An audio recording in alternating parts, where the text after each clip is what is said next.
ピアノ、芥川龍之介。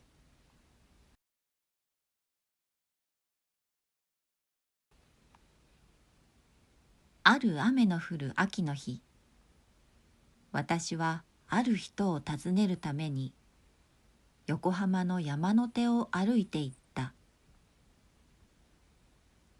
この辺の荒廃は震災当時とほとんど変わっていなかった。もし少しでも変わっているとすれば、それは一面にスレートの屋根やレンガの壁の落ち重なった中に赤座が伸びているだけだった。現にある家の崩れた後には、蓋を開けた弓なりのピアノさえ半ば壁にひしがれたまま艶やかに鍵盤を濡らしていた。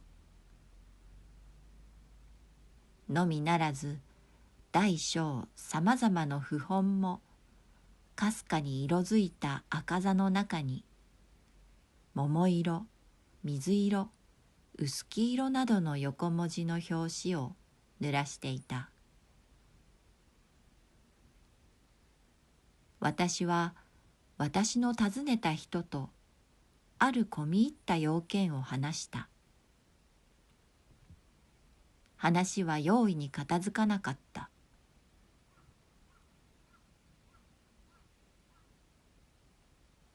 私はとうとう夜に入った後、やっとその人の家を辞することにした。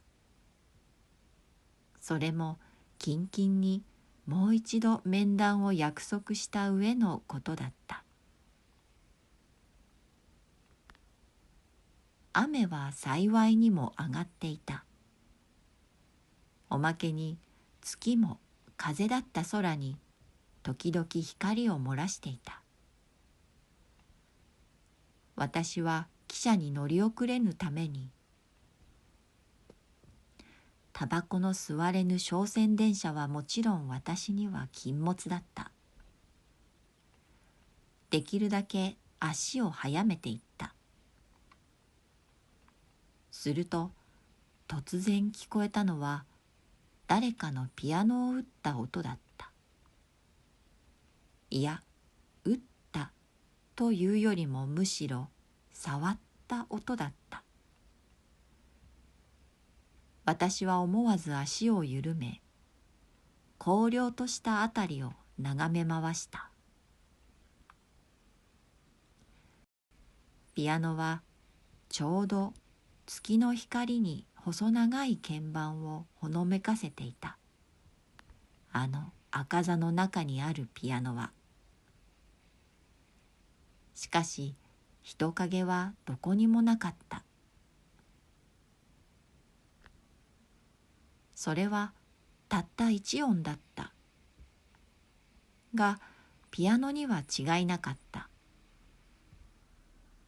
私は多少不気味になり、もう一度足を速めようとした。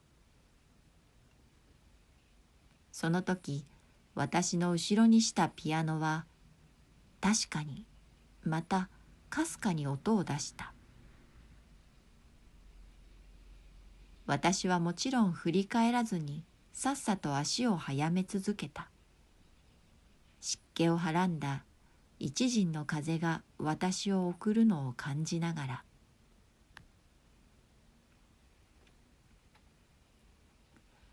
私はこのピアノの音に超自然の解釈を加えるにはあまりにリアリストに違いなかった。なるほど人影は見えなかったにしろ、あの崩れた壁のあたりに猫でも潜んでいたかもしれない。もし猫ではなかったとすれば、私はまだその他にもイタチだのヒキガエルだのを数えていた。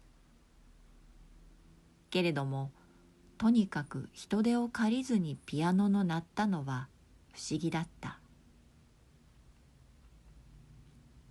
5日ばかり経った後、私は同じ用件のために同じ山の手を通りかかった。ピアノは相変わらずひっそりと赤座の中にうずくまっていた。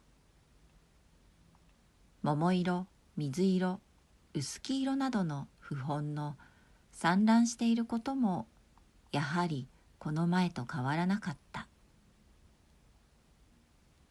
ただ今日はそれらはもちろん崩れ落ちたレンガやスレートも秋晴れの日の光に輝いていた。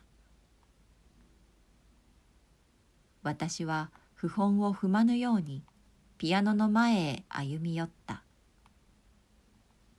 ピアノは今目の当たりに見れば鍵盤の象牙も光沢を失い、蓋の漆も剥落していたことに、足にはエビカズラに似た一筋のつる草も絡みついていた。私はこのピアノを前に何か失望に近いものを感じた。第一、これでもなるのかしら。私はこう独り言を言った。するとピアノはその拍子にたちまちかすかに音を発した。それはほとんど私の疑惑を叱ったかと思うくらいだった。しかし私は驚かなかった。のみならず微笑みの浮かんだのを感じた。ピアノは今も日の光にしらじらと鍵盤を広げていた。がそこにはいつの間にか落ち栗が一つ転がっていた。私は往来へ引き返した後、もう一度この廃墟を振り返った。